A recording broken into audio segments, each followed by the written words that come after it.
وہ دلی میں کسی نے آواز دی کہ آنا روٹی دال مفت، تو یوں ہاتھ کر کے کھڑا ہو گیا، انہوں نے کہا روٹی پلے رکھ، دال ہی پلا دے مجھے تو بس۔ مفت کی چیز کو بڑے تلاش کرتے پھرے ہم۔ اس نے کہا تھا روٹی کے ساتھ دال مفت ملے گی، کہ آنا روٹی دال مفت، انہوں نے کہا لاؤ دال ہی پلا دو بس۔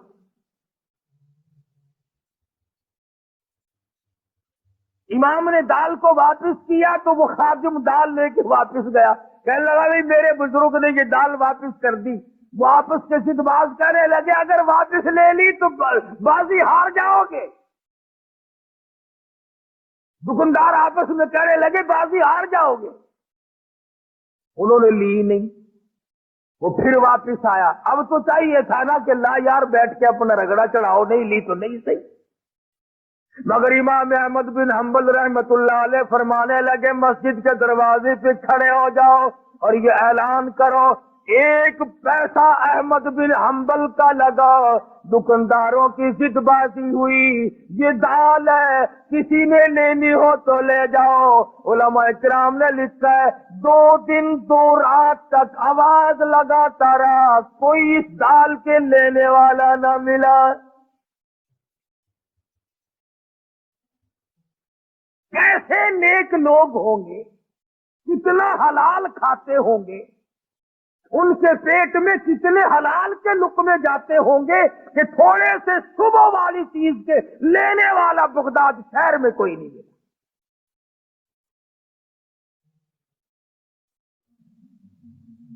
امام ابو حنیفہ رحمت اللہ علیہ کے سامنے ایک آدمی آیا، پوچھا کیا بات ہے؟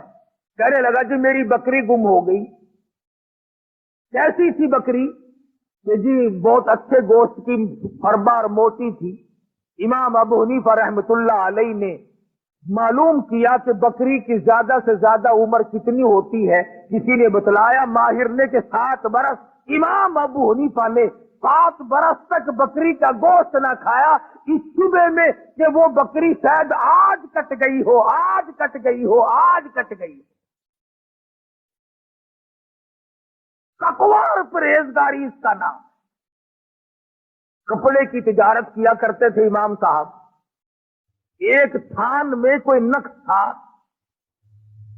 ملازم نے پوری گٹھڑی کا سودا کر دیا، اب وہ چلی گئی۔ امام صاحب نے پوچھا کہ اس میں ایک تھان تھا، اس میں نقص تھا، تم نے وہ بتایا اسے؟ کہنے لگا جی میں تو بھول گیا بتلانا۔ فرمایا کہ اس گٹھڑی، وہ جو گٹھڑی ہے وہ تمام کی رقم جتنی بھی ہے اب کیسے مختص کیا جائے کہ یہ پیسہ اس گھٹیا تھان کا ہے اور یہ پیسہ اچھے تھانوں کا ہے؟ فرمایا اعلان کرو ابو حنیفہ کے کپڑے کی گٹھڑی کی قیمت ہے، ایک تھان اس میں گھٹیا تھا، اس کے پیسے بھی بیچ میں ملے ہوئے ہیں۔ علماء نے لکھا ہے خادم کئی شہروں میں پھرا، اس گٹھڑی کی قیمت کو اللہ واسطے لینے والا کوئی نہ ملا۔ آج تو ہمیں سود کے پیسے لا دیں آپ، جزاک اللہ، لاؤ جی لاؤ جی لاؤ جی لاؤ جی۔ کون پوچھتا ہے کہ کیسے کما کے لائے؟ فرمایا الذین آمنوا وکانوا یتقون، وہ لوگ جو ایماندار ہیں، پرہیزگار ہیں، اپنی زندگی کو پرہیزگاری کے تحت گزارتے ہیں، خوف خدا ان کے ملحوظ خاطر ہے، صبح کو ڈرتے ہیں، شام کو ڈرتے ہیں۔ ان کی علامت یہ بھی ہے والذین یبیتون لربہم سجدا وقیاما، وہ لوگ اللہ والے ہیں جن کی راتیں، جن کی تمام کر ساتھ ہیں اللہ اللہ کرنے میں، خصوصاً پچھلی رات ان کی مصلی پہ گزرتی ہے۔ آج تو معمولی قسم کا آدمی اللہ اللہ کرنے کے لیے تیار نہیں، آج مزدور اللہ اللہ کرنے کے لیے تیار نہیں، آج معمولی سا ملازم خدا کو یاد کرنے کو تیار نہیں، آج تھوڑا سا زمین کا مالک، کچھ کاروبار کرنے والا تاجر اللہ کو یاد کرنے کے لیے تیار نہیں۔ ایک وقت ایسا تھا ہندوستان پر پوری حکومت ہے، ہندوستان کا حکمراں بھی ہے اور اپنے زمانے کا ابدال بھی ہے۔